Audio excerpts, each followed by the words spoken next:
Hola, ¿qué tal muchachos? ¿Cómo están? ¿Cómo se encuentran? Espero que estén muy bien.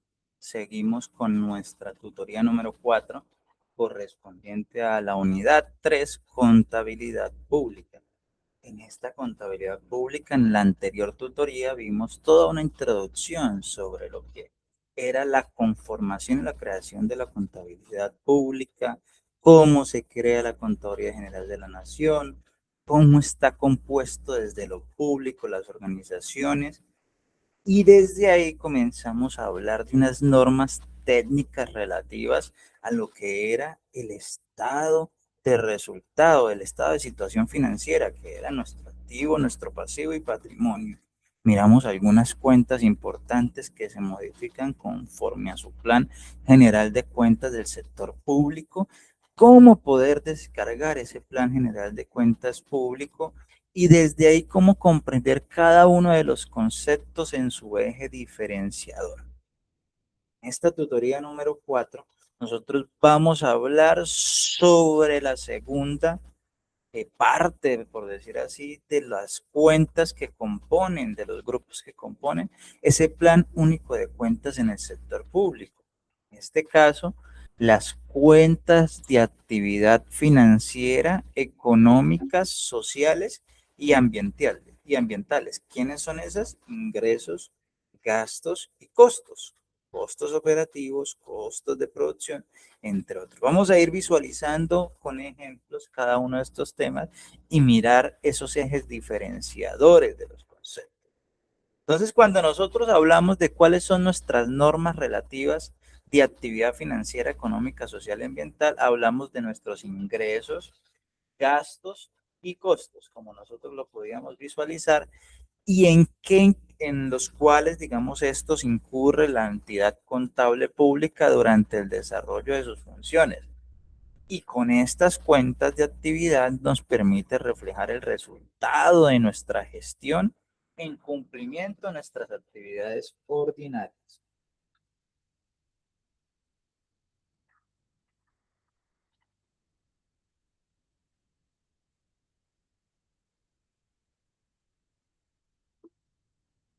Entonces, cuando nosotros hablamos de actividades ordinarias, nos corresponde a toda nuestra operación institucional básica o principal de nuestra entidad pública.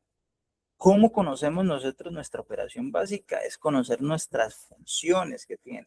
En el caso de Universidad de Pamplona, la formación académica y profesional de los jóvenes que van a liderar el desarrollo en un país en paz, así como algunas actividades complementarias, pero que se encuentran vinculadas a ella, porque hay ingresos provenientes de otros ejes diferenciadores, no solo de la formación educativa, sino nosotros también hacemos convenios institucionales, tenemos un centro recreativo, la Facultad de Agrarias genera unos productos, de igual forma los ingenieros generan unos productos que nosotros como institución pues también comercializamos hacia otras instituciones aliadas. Caso concreto que nuestra plataforma es también utilizada por 3, 4, 5 instituciones universitarias.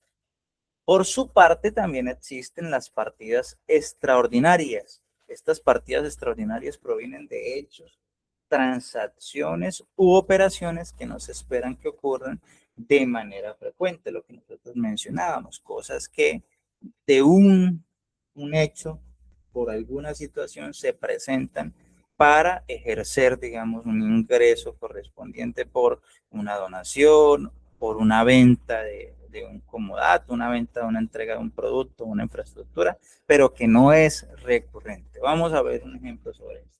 Entonces, un hospital público reconoce durante el periodo ingresos por prestación de servicios de salud, gastos por nómina del personal médico, costos por insumos hospitalarios y adicionalmente, que son las partidas extraordinarias, una indemnización excepcional recibida por un siniestro ocurrido. O sea, ocurrió un siniestro por X o Y motivo, se desplomó un sector del hospital, no hubo mayores daños humanos, pero sí de infraestructura. Nosotros pagábamos las pólizas correspondientes y hubo esa recuperación de ese recurso.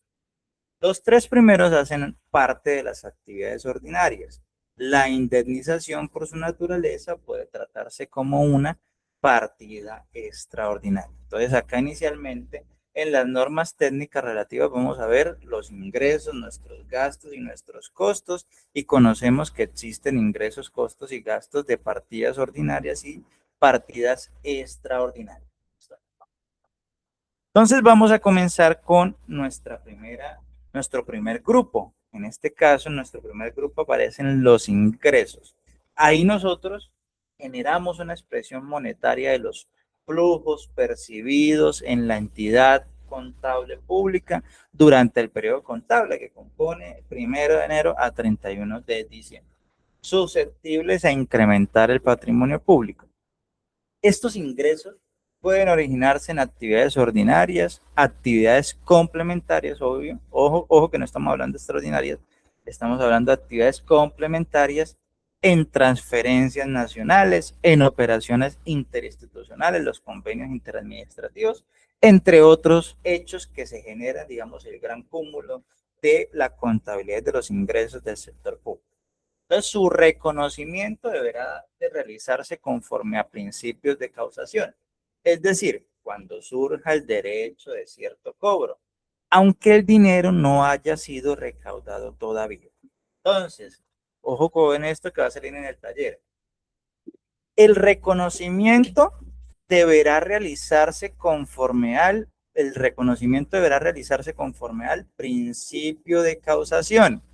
Es decir, cuando surja, ojo, cuando surja el derecho del cierto del cobro, cuando surja el derecho cierto del cobro, aunque el dinero no haya sido recaudado todavía.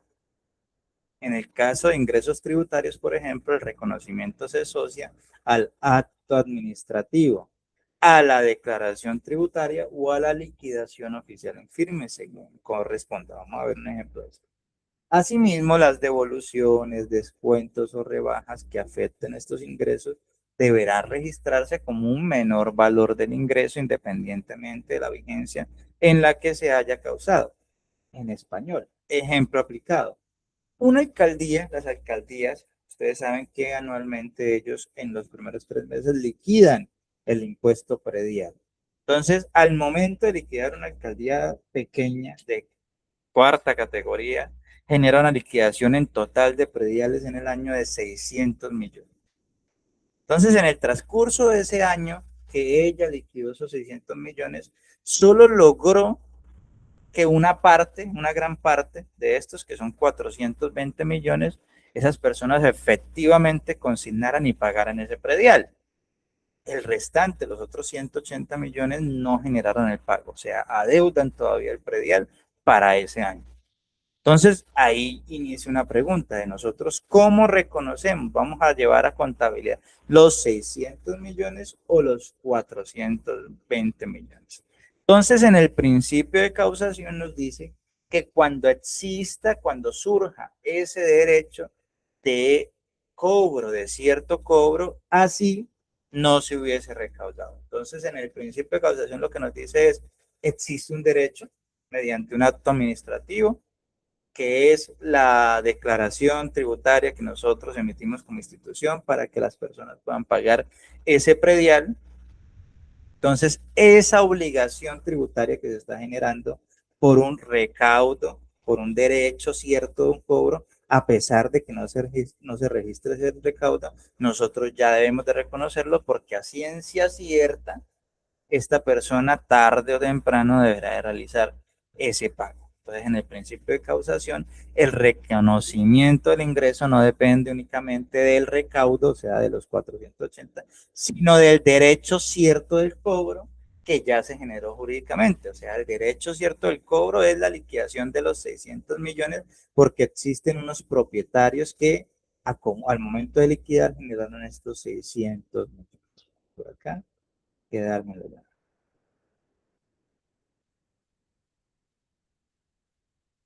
Nosotros, ¿cómo clasificamos nuestros ingresos? Entonces, nosotros los ingresos aparecen con ingresos fiscales, por venta de bienes y servicios, por transferencias. Entonces, cuando hablamos de transferencias, son los recursos originados en traslados sin contraprestación directa entre los diversos sectores y niveles. Recursos de los fondos de las entidades administradoras de pensiones. Acá aparecen cotizaciones, recuperación de carteras, devoluciones de aportes, entre otros. Ahorita vamos a mirar uno por uno cada uno de los conceptos. Operaciones interinstitucionales, entonces aparecen las operaciones, los fondos recibidos, las operaciones de enlace, operaciones sin flujo de fondos y un concepto de otros ingresos que vamos a ver. Estas son las transferencias, por ejemplo, de la nación, entre otros. Esta clasificación siempre va a ser importante porque permite entender que el sector público, no todos los ingresos nacen de una lógica de mercado de compra y venta, compra materia prima, producción y vende el resultado. Muchos tienen de por sí un origen legal, tributario, institucional y administrativo, como lo son los ingresos fiscales y los de transferencia. Entonces vamos a hablar uno por uno de nuestros ingresos. Partamos por nuestros ingresos fiscales. Entonces, los ingresos fiscales corresponden a los recursos que la entidad pública obtiene por su poder de imposición. Ojo a este concepto. Son los recursos que la entidad obtiene por su poder de imposición. Los recursos que obtiene por su poder de imposición, por disposiciones legales u por otros mecanismos establecidos normativamente. ¿Sí? Las resumidas cuentas, los ingresos fiscales, vamos a llevar los recursos que se obtienen por su poder de imposición. Dentro de esta categoría se encuentran los ingresos tributarios, los ingresos no tributarios, los aportes, cotizaciones, las rentas parafiscales y en algunos casos los ingresos de fondos especiales. Ejemplo, su reconocimiento, esto es muy importante porque vamos a ver ejercicios de estos en el taller. Su reconocimiento se efectúa cuando surge el derecho de cobro que los origina. Se efectúan cuando surge el derecho de cobro que los origina. Es decir, cuando no se expide el acto administrativo correspondiente o cuando se reciben declaraciones o liquidaciones oficiales. Entonces, su reconocimiento se efectúa cuando surge el derecho de cobro, en el caso el impuesto predial, es decir, cuando se expide el acto administrativo correspondiente. Ejemplo, una gobernación reconoce como ingresos fiscales el impuesto de registro, las multas de tránsito departamental, las estampillas departamentales y contribuciones especiales.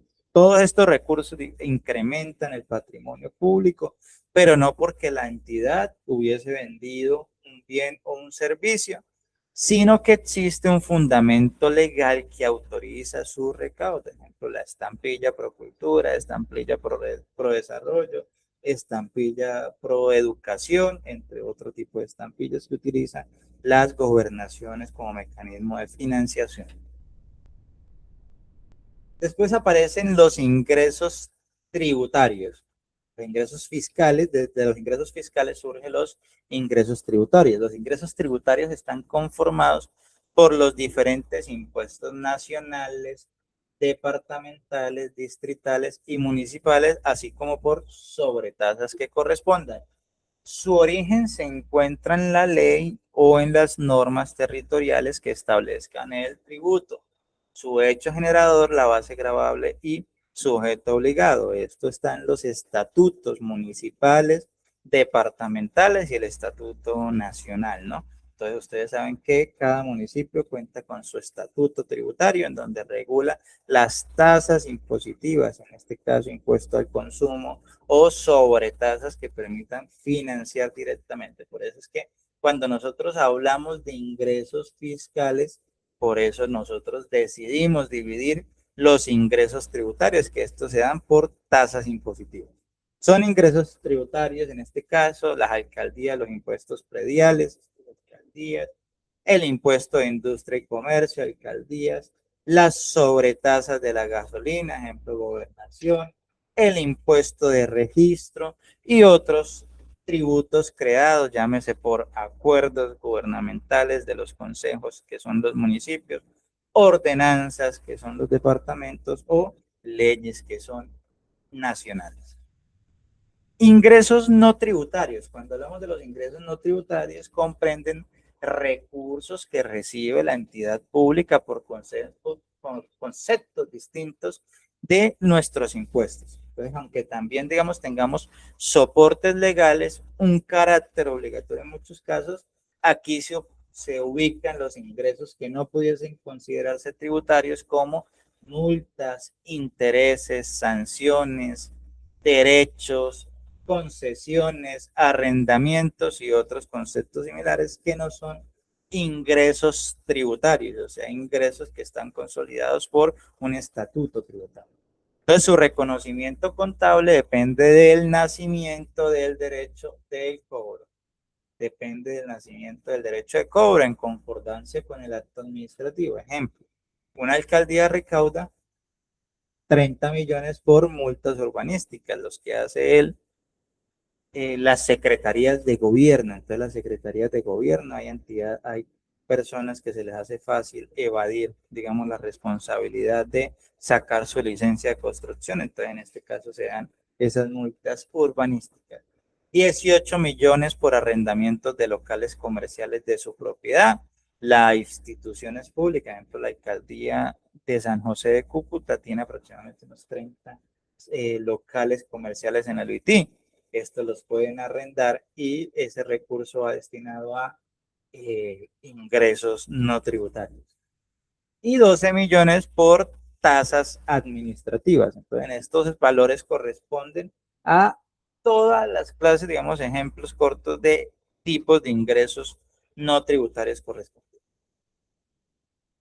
En estos ingresos también aparecen los aportes y cotizaciones que se generan a recursos derivados de pagos obligatorios vinculados a una relación laboral, seguridad social de dicha relación o a sistemas especiales de protección. Entonces, estos tienen tratamientos particulares porque no responden necesariamente a una venta de bienes y servicios, a una obligación que se da por unos impuestos tributarios o no tributarios, sino que desde ahí aparecen entidades, caso tal como Colpensiones. Entonces ahí se registran los aportes realizados por trabajadores y empleadores al sistema pensional. Entonces nosotros lo llevamos constituyendo como un ingreso por aportes y cotizaciones. Las rentas parafiscales.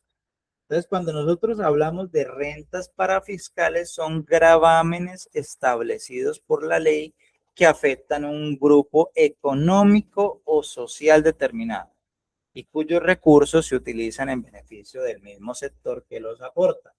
Entonces, estos no ingresan al presupuesto general como recurso de libre destinación, sino que conservan una finalidad específica. Entonces, aquí, digamos, este ejemplo siempre lo hemos dado mucho, pero vamos a leer el ejemplo que nosotros estamos planteando y después les hago un ejemplo más desde la práctica. Un ejemplo aplicado, un gravamen parafiscal del sector agropecuario que financia programas de sanidad, investigación o fortalecimiento productivo del mismo sector, constituye una renta parafiscal. Una renta parafiscal. Aquí la lógica no es recaudar para el Estado en general, sino para un sector concreto que también resulta beneficiado con esos recursos. Entonces ahora va el ejemplo mío. En las entidades de régimen tributario especial, en los casos de cooperativas, las cooperativas generan unas utilidades que deben de ser reinvertidas. Cuando usted no logra demostrarle a la DIAN que esas utilidades van a generar una reinversión, la DIAN le dice, venga, entonces usted tiene que generar una tasa. En esa inversión del 20% de estos impuestos irán destinados a el fortalecimiento de la educación superior. Entonces, ese 20% que ellos pagan de las utilidades, el 20% en la tasa impositiva, va destinada hacia un sector específico, a un sector concreto. Entonces aquí nosotros estamos generando una tasa impositiva para una renta para fiscal, o sea, una destinación hacia el sector educativo. Fondos especiales. Los fondos especiales corresponden a recursos definidos en la ley para la prestación de un servicio público específico por parte de una entidad especializada, aun cuando no aun cuando no tuviese personería jurídica propia. Su reconocimiento contable depende de las disposiciones que lo crean. Un ejemplo de esto, un fondo especial creado para administrar recursos destinados a programas de atención social o de infraestructura educativa, reconocen como ingresos aquellos recursos establecidos por la norma que lo regule. Entonces, en este caso, profe, uno más sencillo, las tasas impositivas que se generaron con fondo especial de apuestas, ¿no? Esa tasa impositiva que se le generó a las apuestas como lo eran BetPlay, ¿no? Entonces usted generaba una recarga y le estaban descontando una tasa impositiva. Esta tasa o ese recurso iba para un fondo de destinación específica de programas de atención social e infraestructura.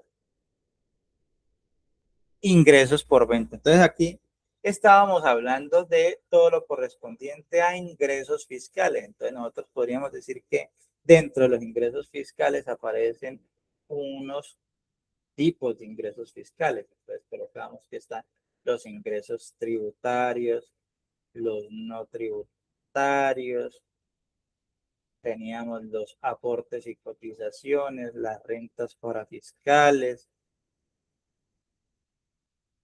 entre otros. ¿Listo?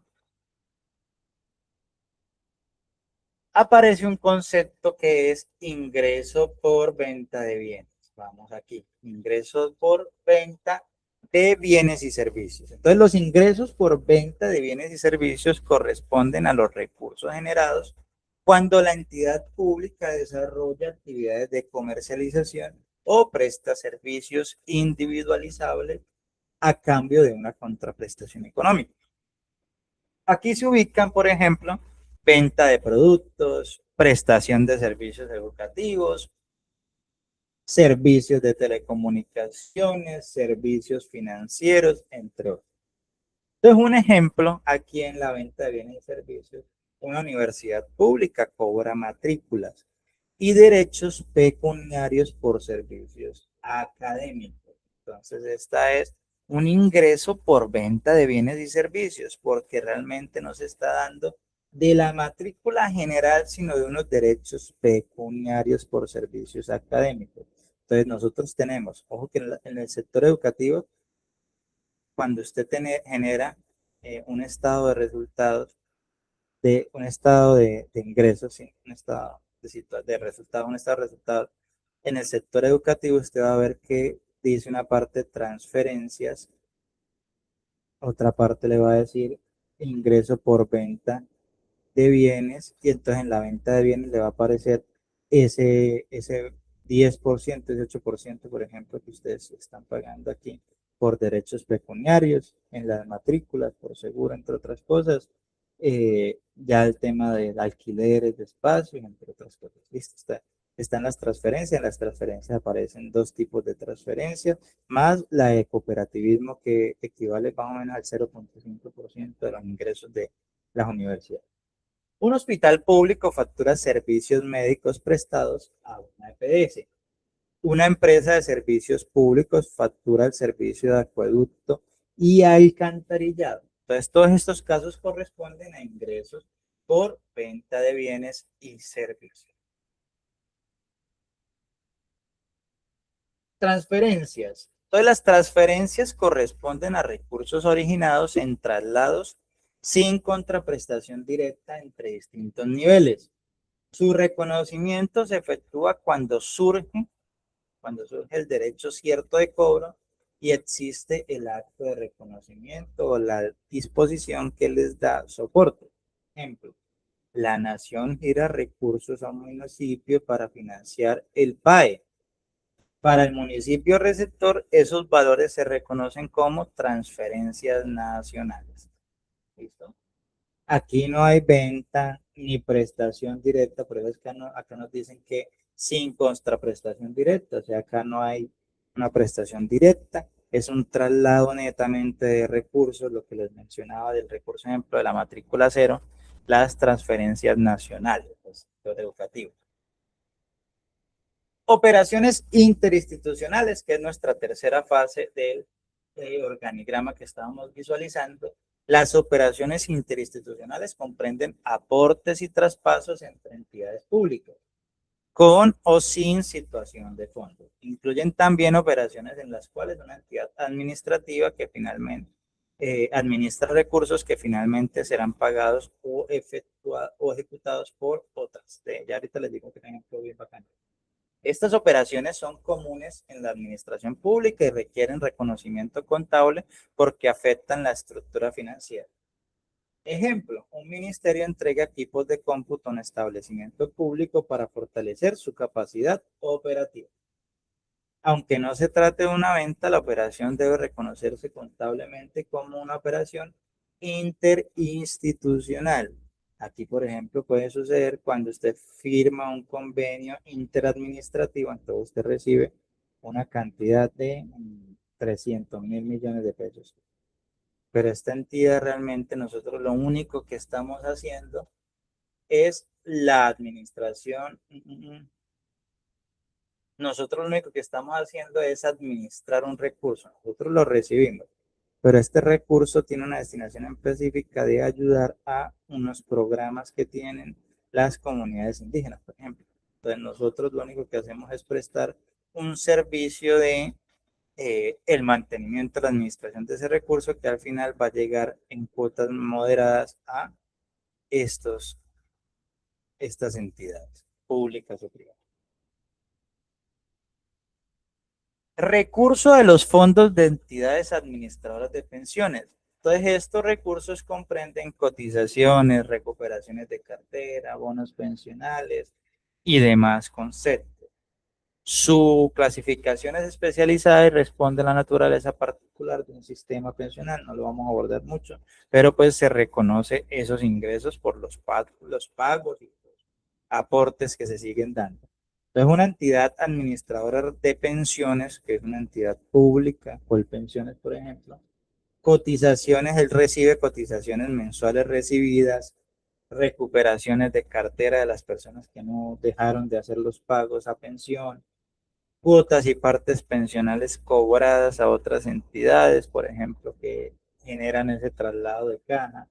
Todos esos recursos hacen parte, digamos, del fondo de entidades administradoras de pensiones, por eso, digamos, hablábamos que tiene una naturaleza particular, porque en este caso solo hablaríamos de entidades como lo de la Colpensiones.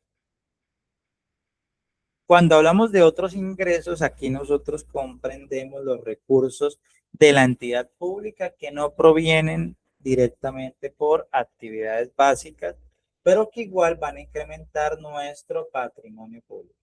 Entonces aquí nosotros podemos ver los rendimientos financieros, las donaciones, los ajustes a ejercicios, entre otros. Entonces un ejemplo de estos es que una entidad pública recibe rendimientos financieros por inversiones temporales, ingresos por arrendamientos de inmuebles, utilidad al vender un vehículo que ya por su tiempo se iba a dar de baja.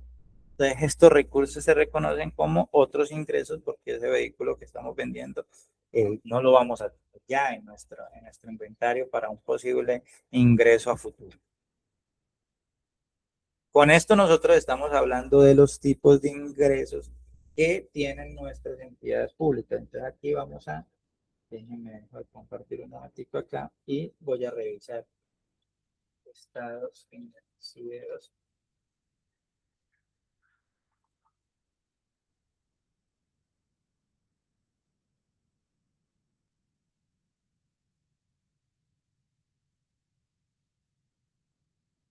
Pues vamos aquí.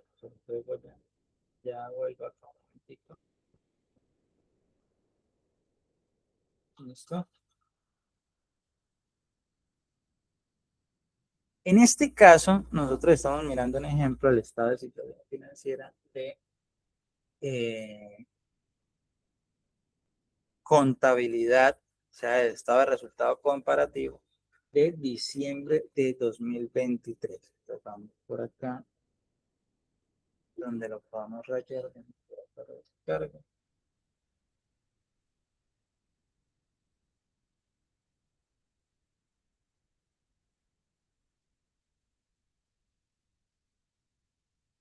Con Microsoft.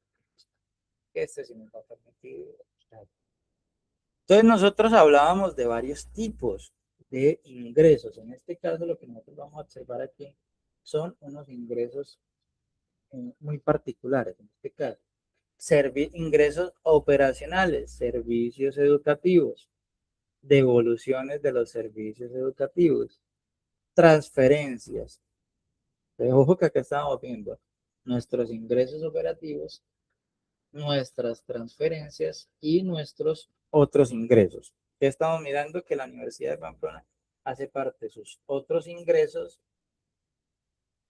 sus transferencias y sus ingresos por venta de bienes y servicios. En este caso, digamos, nosotros como universidad pues no tenemos la tasa impositiva, o sea, nosotros no generamos esas tasas impositivas. Entonces, en este caso, nosotros hacemos parte de bueno, y acá aparece servicio conexos a la educación, los convenios interadministrativos. En este caso, tuvo un 0% en este año, pero tenemos el cuarto concepto de los 6 que hemos mostrado, ¿no?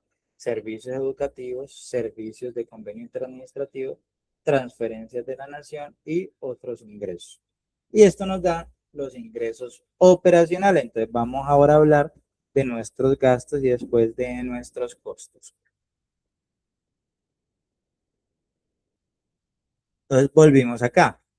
Los gastos son los flujos de salida de recursos de la entidad contable que pueden reducir nuestro patrimonio. Esta disminución se origina por salida o consumo de activos, por aumentos de nuestros pasivos.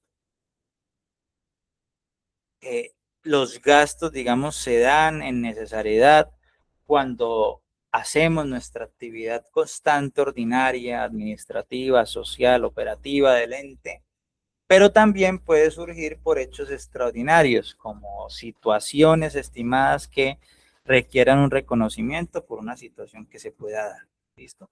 Entonces, el reconocimiento de los gastos debe realizarse con base a los principios de qué? De causación o de vengo y medición. Entonces, ustedes ya saben que cuando hablamos de gastos, nuestro principio va a ser el principio de causación y medición, de manera que podamos reflejar nuestra realidad económica. Ejemplo aplicado, una alcaldía recibe durante el mes de servicios de vigilancia por 18 millones de pesos. Es el gasto mensual de servicio de vigilancia. Aunque el pago se realice en el mes siguiente, el gasto debe reconocerse en el periodo en el que el servicio fue prestado porque allí nació la obligación. Normalmente, ejemplo, las entidades públicas pues tenían una obligación de que hacen un convenio. Antes de firmar el convenio, la empresa de vigilancia tiene que demostrar que tiene la capacidad para subsistir 6 meses sin pagos, ¿sí? Entonces, normalmente estos 18 millones, pues nosotros contabilizamos que aquí vemos 18, aquí vemos 18, aquí vemos 18, pero en este momento es donde realizamos el pago completo. Pero nosotros ya lo hemos causado desde el mes que se generó dicho consumo de la obligación o se generó la obligación. Clasificación de los gastos. Entonces, nosotros podemos hablar que hay unos gastos administrativos, operativos, gastos estimados, gastos sociales de inversión social, gastos por transferencia, gastos interinstitucionales y otros gastos. Vamos a ver, así como hicimos con los ingresos, los distintos tipos de gastos. Entonces, arrancamos con gastos de administración. Los gastos de administración corresponden a la porción de recursos que nosotros atribuimos a actividades de dirección, planeación, organización, apoyo logístico.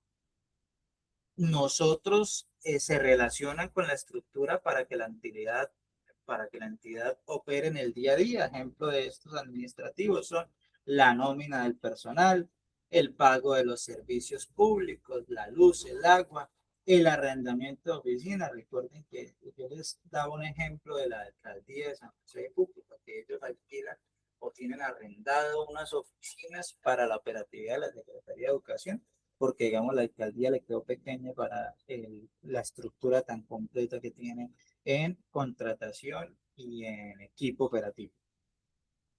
La papelería que utilizamos dentro de las secretarías y secretarías. Entonces, aquí el gasto, digamos, no está originado directamente al servicio final, sino es un gasto que es necesario para la operatividad o para el funcionamiento administrativo de la entidad. Los gastos operativos se originan en el desarrollo de la operación básica. Entonces, siempre que no deban reconocerse como costos de producción o costos de venta. Entonces, se relacionan con el objetivo, el cumplimiento del objetivo misional. Ejemplo de estos, en una S, el consumo de ciertos insumos generales asociados a la entidad hospitalaria pueden reconocerse como gastos operativos cuando no se acumulan dentro de un sistema formal de costos. Es un gasto conectado con la misión de la entidad, pero no necesariamente entra en un proceso técnico de acumulación de costos. Gastos estimados. Entonces aquí nosotros registramos los valores determinados racionalmente para cubrir previsiones de hechos futuros. Ejemplo, una entidad pública estima una provisión por deterioro de cartera de 25 millones. ¿Qué es deterioro? O sea, cuentas que van a ser de difícil cobro, con base en el riesgo de la no recuperación de ciertos saldos. Ese reconocimiento constituye un gasto estimado que nosotros vamos a llevar anualmente de recuperación de cartera. Recuerde que contablemente nosotros registramos una provisión de las carteras aproximadas que van a ser de recuperación improbable. O sea, podemos decir que el porcentaje es del 5% anual. Aquí no se espera necesariamente un pago inmediato, pero sí hay una afectación económica probable porque no podemos decir que nos deben cuentas por cobrar en miles de millones cuando sabemos que hay unas cuentas que van a ser de difícil cobro y en su mayoría pueden ser hasta impagables. Gasto social. Entonces aquí nosotros comprendemos la ejecución de nuestros recursos destinados a cubrir necesidades básicas de la población en sectores como lo son salud, educación, vivienda, agua potable. Se trata de erogaciones con una finalidad social directa. Ejemplo de esto, y nosotros en gastos sociales vamos a registrar los recursos para la entrega de complementos nutricionales a población infantil vulnerable. Esa ejecución puede reconocerse como un gasto social. Entonces, la esencia del gasto social es que el recurso sale para atender necesidades colectivas y mejorar condiciones de vida. Gasto de inversión social corresponde a la ejecución de proyectos incluidos dentro de nuestros planes de inversión. Esa es la diferencia entre el gasto social y gasto de inversión social. Entonces, nosotros en los proyectos incluidos dentro de los planes de inversión, orientados a la meta de nuestros indicadores, a lo que nosotros veíamos en ese plan de desarrollo departamental o plan de desarrollo municipal, entonces es a seguir cuando dichas erogaciones, cuando dicho gasto no represente una compra de un activo, por ejemplo, pues nosotros lo llevamos al gasto de inversión social. ¿En qué nos diferenciamos del gasto social? Pues que el gasto social corriente en que suele estar asociado a programas, proyectos o metas de desarrollo. Entonces, este gasto de inversión social es el que se da normalmente cuando está destinado en el plan de desarrollo municipal o departamental o nacional. En el gasto social es cuando por X o Y motivo nosotros generamos la entrega de unos complementos, la entrega de una ejecución de un recursos para solucionar un problema específico en una contingencia dada, en una contingencia que se presenta en un momento a otro. Entonces, un ejemplo aplicado es que una entidad ejecuta un programa de capacitación comunitaria, ahorita que está de moda el asunto de acción comunal. Entonces, ahí, en ese programa gastamos 120 millones. Si esa ejecución no da lugar al reconocimiento de un activo, o sea, porque es una capacitación, no vamos a llevar, no estamos adquiriendo unos computadores ni nada por el estilo, esto se puede reflejar como un gasto de inversión social. Los gastos por transferencia. Las transferencias representan recursos trasladados sin contraprestación directa. Entonces, estas transferencias se pueden dar al sector público y al privado con el fin de financiar el cometido estatal. Su reconocimiento depende del acto o disposición que formalice dicho traslado. Un ejemplo de esto. Un departamento transfiere recursos a municipios para apoyar el programa PAE, el programa de alimentación escolar. Para quien entrega los recursos, esa salida se reconoce como transferencia, porque así no es un recurso de ellos, un recurso que recibimos para un proyecto específico. Aquí no hay compra de bien ni prestación de un servicio a cambio, simplemente nosotros tenemos una entidad que traslada recursos para cumplir nuestra finalidad pública, en este caso la Secretaría de Educación. Operaciones interinstitucionales, aquí nosotros comprendemos los traspasos entre entidades públicas con o sin situación de fondos. Entonces, nosotros lo que buscamos ahí es un ejemplo, el ministerio entrega equipos tecnológicos a la universidad adscrita para fortalecer esa capacidad operativa. Esa salida se reconoce como operación interinstitucional. La clave aquí es que la relación ocurre dentro del mismo sector público, o sea, son dos instituciones públicas que están generando ese fortalecimiento y tienen una finalidad de institucionalidad específica. Entonces, cuando nosotros hablemos de operaciones interinstitucionales, se dan entre dos entidades públicas, es con la finalidad para fortalecer las capacidades operativas de las entidades y pues que tienen una finalidad específica. Los otros gastos, ya con esto vamos terminando el concepto de los gastos. Los otros gastos corresponden a conceptos complementarios que no están clasificados específicamente en las categorías anteriores. Pueden incluir erogaciones de carácter extraordinarios, no recurrentes, entre otros. Un ejemplo de esto es cuando existe una pérdida por un siniestro de que oye motivo un vehículo oficial, se generó pérdida total. O existe un gasto extraordinario por una sanción judicial, por el desacato a la justicia. Entonces, este reconocimiento se puede considerar como otros gastos porque eso no es un gasto esperado por la entidad. ¿Cómo nosotros reconocemos los gastos de la entidad? Los gastos se reconocen sobre la base del costo de los bienes y servicios adquiridos o de los valores estimados técnicamente. Ejemplo, una entidad pública recibe en diciembre servicios de mantenimiento por 40 millones, pero nosotros lo pagamos en enero. El gasto se reconoce en diciembre porque es allí donde ocurrió el hecho.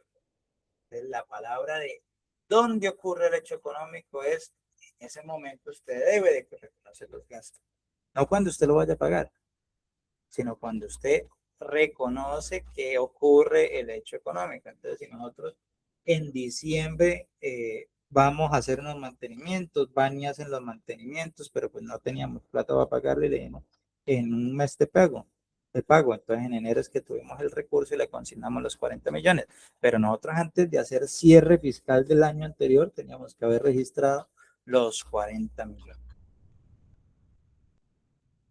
Aquí nosotros ya superamos dos fases importantes, superamos la fase de ingresos y llegamos a la fase de gastos y ahora vamos a hablar sobre costos.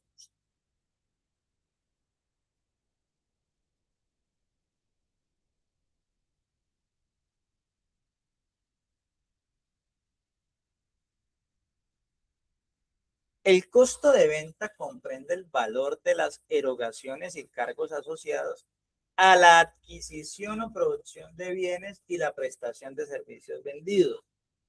Por su parte, cuando hablamos de costo de operación, corresponde a los valores reconocidos como resultado directo del desarrollo de la operación básica. Ejemplo, una empresa pública de servicios vende materiales producidos por ella misma.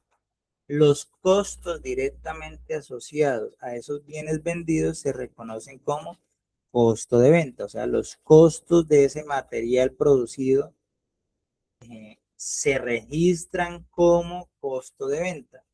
En cambio, en una actividad como la administración del sistema de seguridad social, ciertos valores se reconocen como costo de operación. La lógica es esta. Si el bien o servicio se vende, hay costo de venta. Si la entidad desarrolla una actividad principal con reconocimiento directo de erogaciones propias de la operación, hablamos de costo de operación. O sea, cuando hablamos de vender un producto, hablamos de costo de venta. Cuando hablamos de prestar un servicio directo que tiene unos costos por prestar dicho servicio, pues hablamos de unos costos operativos. Tenemos costo de venta, costo de operación y aparece el concepto de costo de producción.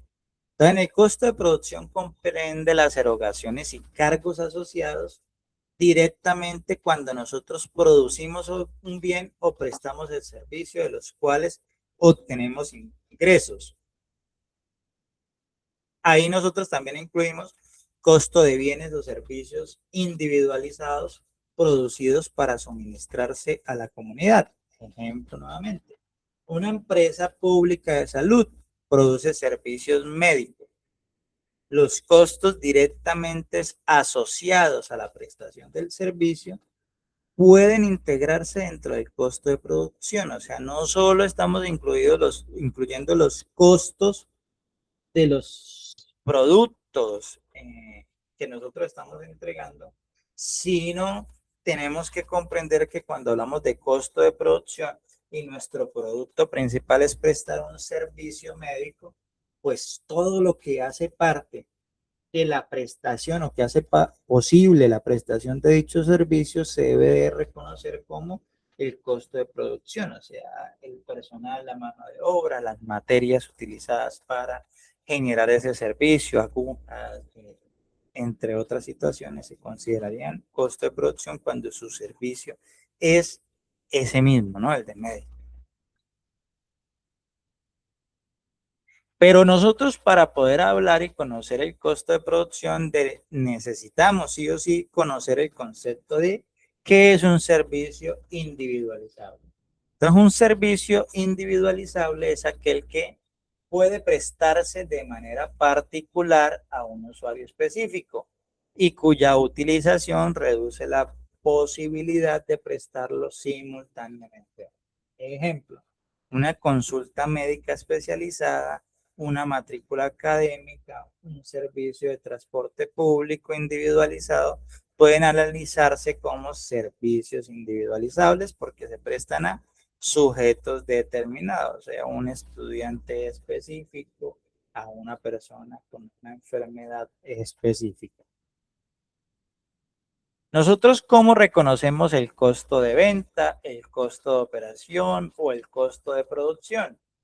Entonces, nosotros lo reconocemos por el costo histórico de los inventarios, tratándose cuando hablemos de bienes comerciales de la entidad o por los costos de producción en el caso de bienes productivos o bienes o servicios prestados, en el caso, ejemplo, del médico que mencionamos inicialmente. Los costos de operación también se reconocen por el costo histórico, o sea, los costos de operación y venta los llevamos los dos con costo histórico. En procesos productivos, los costos indirectos deben distribuirse mediante mecanismos técnicos adecuados y cuando se traten de bienes fabricados para consumo interno, el valor del producto puede trasladarse a propiedad plantil. Ejemplo, una entidad pública produce uniformes. Una vez terminados, esos costos acumulados pueden trasladarse al activo correspondiente y no quedarse de forma permanente como un inventario de producción en proceso. Entonces, una entidad que produce uniformes para el personal, pues nosotros no lo vamos a llevar como un inventario de productos en proceso y que nosotros asumamos los costos, sino un activo correspondiente.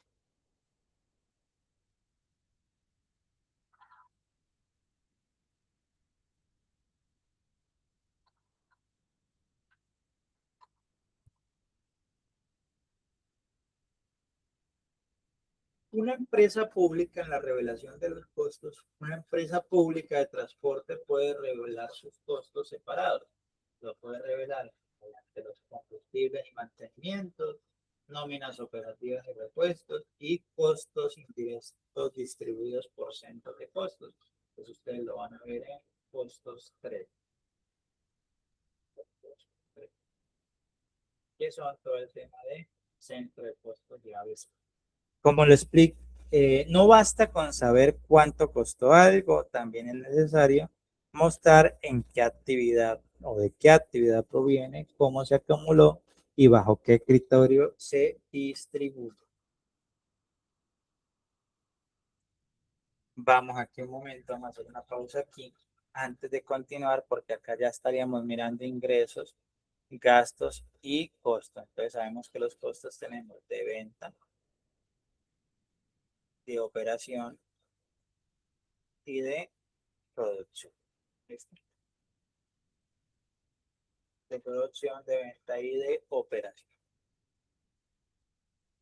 E ingresaríamos directamente a las normas técnicas relativas a las cuentas de orden. Pero para poder hablar de cuentas de orden, inicialmente vamos a ver, seguir con nuestro ejemplo. Costos de venta, operación y producción. Miren, el mismo título le está diciendo. Ellos están llevando la... Entonces, en los costos de venta, operación y producción aparecen los costos de bienes producidos y los costos operativos y de venta de los servicios educativos. Hay estados financieros de la universidad, por ejemplo, que son un poquito más detallados. En este caso, digamos, descargué el resumen para más que todo mirarlos. En los gastos operacionales ya aparecen los conceptos como lo son sueldos, salarios y prestaciones de los administrativos. Ojo que acá en servicios educativos, ¿quiénes estamos teniendo en cuenta? Los costos de operación y producción, están hablando de docentes, en movilidades, por ejemplo, movilidades de investigación, ese presupuesto que está destinado para investigación, bienestar social. Estos gastos, digamos, son parte de los costos de venta y de operación y producción del servicio educativo. Cuando hablamos de gastos operacionales, entonces aquí ya aparecen los sueldos administrativos, las prestaciones sociales, o sea, recuerden que en contabilidad uno, ustedes lo vieron en obligaciones laborales y nómina, ¿no? Que los aportes que en contabilidad 3 también lo dicto ya. Los aportes que hace, realiza, digamos, la persona como tal, pues la universidad o la entidad pública recolecta y después transfiere, ¿no? Recuerden que a usted le retienen el 4% y la entidad después transfiere cuando se tiene un contrato formal. Contribuciones imputadas, contribuciones efectivas, aportes sobre la nómina, a impuestos y contribuciones, deterioros y depreciaciones. Por ejemplo, acá son los impuestos que nosotros pagamos a las entidades públicas por X o Y motivo. Otros gastos, entonces en los otros gastos aparecen los intereses, las comisiones y otros gastos específicos. O sea, por ejemplo, las comisiones y los intereses son lo correspondiente a intereses cuando hay algunos préstamos, o sea, de unas cuotas, y las comisiones, pues, como por transferencia, entre otras cosas que recoge la entidad.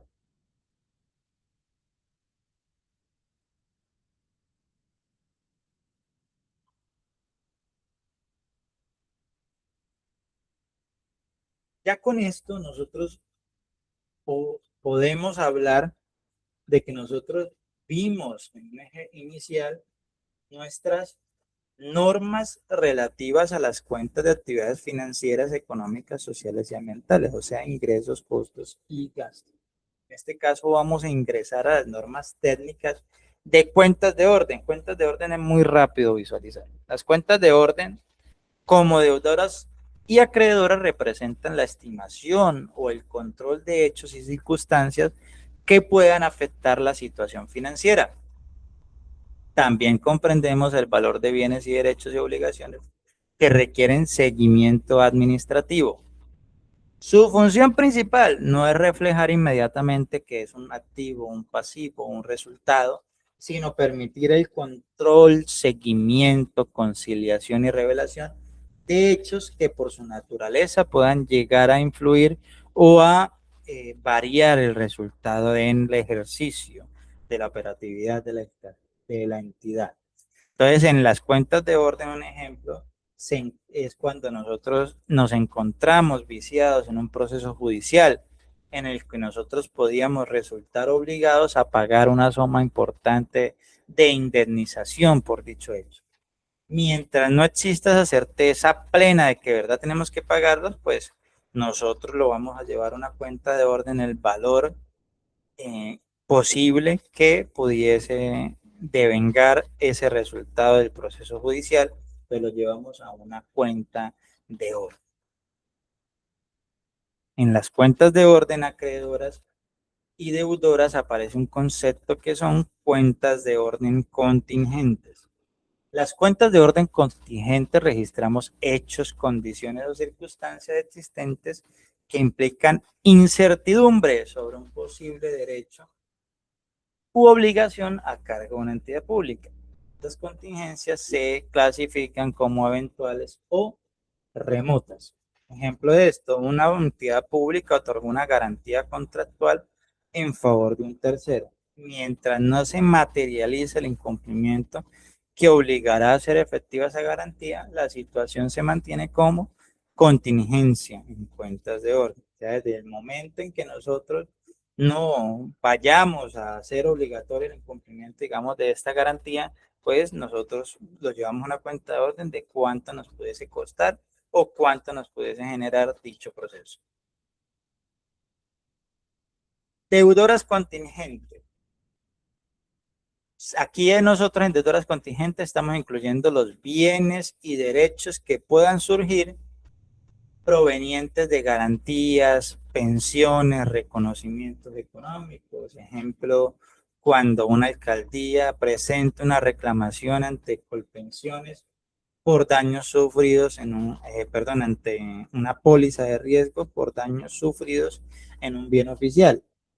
Mientras no exista el reconocimiento definitivo que falla a favor de nosotros y que se genere esa recuperación de la infraestructura, pues nosotros lo llevamos a una cuenta de orden. Esto quiere decir que nosotros en cuenta de orden estamos plasmando lo que posiblemente pudiese llegar a recibir, pero que aún no tenemos certeza suficiente para reconocerlo como ese activo real. Acreedores contingentes. Los acreedores contingentes revelan las posibles obligaciones que podrían surgir a cargo de una entidad pública, por ejemplo, a partir de garantías, demandas, compromisos, situaciones que podrían transformarse en obligaciones efectivas. Entonces, una alcaldía enfrenta una demanda laboral por un exfuncionario que retiramos sin justa causa. Entonces, mientras no exista esa sentencia definitiva, la obligación se revela como una acreedora contingente. Entonces, aquí lo que nosotros sabemos es que tenemos unos deudores contingentes y unos acreedores contingentes, o sea, acreedores cuando podamos, donde perdamos, digamos, se genere una obligación, o sea, tengamos que sacar un recurso correspondiente para el cumplimiento de esta, y deudores es cuando nos deben a nosotros, o sea, cuando posiblemente generemos un beneficio para la entidad mediante, digamos, las situaciones que se hubiesen presentado. Entonces, después de ahí aparece un concepto de cuentas de orden de control. Las cuentas de orden de control comprenden operaciones realizadas por la entidad con terceros que no afectan nuestra situación económica. Se pueden clasificar como cuentas de orden deudores acreedores de bienes, derechos, compromisos, operaciones.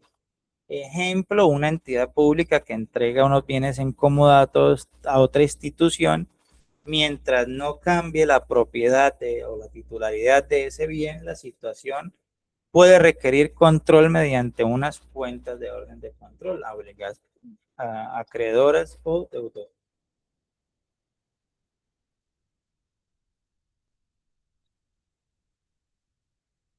Y aparece, para finalizar, cuentas de orden fiscales. Las cuentas de orden fiscales, nosotros acá registramos las diferencias entre la información contable pública y la información utilizada para fines tributarios. Su propósito es facilitar la conciliación entre ambos sistemas cuando existen diferencias de reconocimiento. Estas diferencias se originan normalmente cuando existen cuentas activas, pasivas, valores de bienes.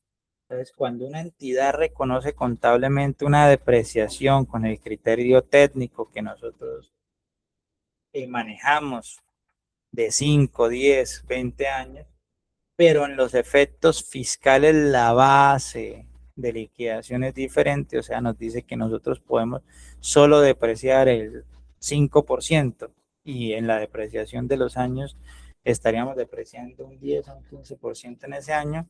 Esa diferencia, pues nosotros la revelamos en cuentas de orden fiscal.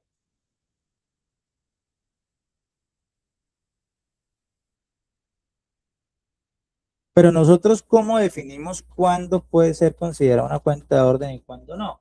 Entonces, el reconocimiento de bienes, derechos y obligaciones para control deben efectuarse por ese valor en libros o por valores actualizados de acuerdo con normas aplicables que también aplicamos en nuestros activos y pasivos, según corresponde, digamos, el concepto que vamos a llevar en nuestra cuenta de orden.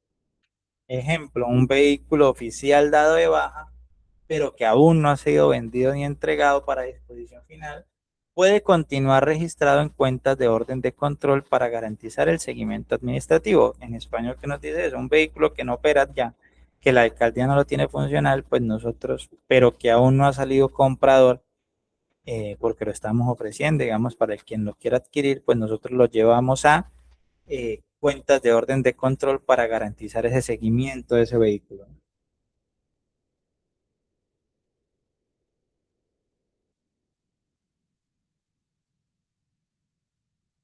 Bueno, es importante que, digamos, cada uno de estos conceptos que nosotros estamos viendo de ingresos, costos y gastos y nuestras cuentas de orden acreedoras y deudoras, pues deben de estar soportados, ¿no? Con unos documentos soportes. Por ejemplo, la compra de equipos de cómputo no solo es registrar que compramos unos computadores.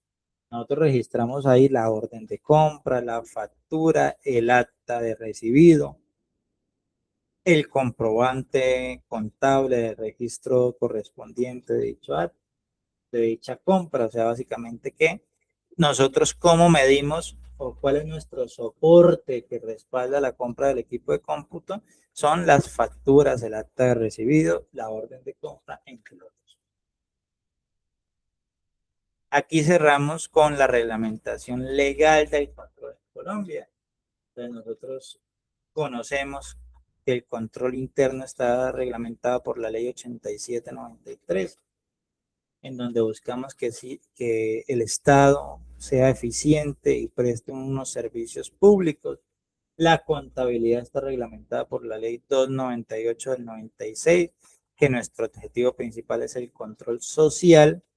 Los indicadores de gestión, con los indicadores es que se mide el control político y el movimiento de la calidad de vida se hace mediante el control fiscal, o sea, la ley 42 del 92.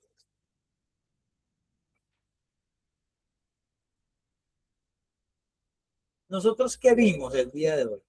Entonces, nosotros lo que acabamos de observar es que visualizamos ingresos, costos, gastos y cómo nosotros reconocemos los ingresos, los costos y los gastos, pero también nosotros acabamos de incluir nuestras cuentas de orden acreedoras y deudoras.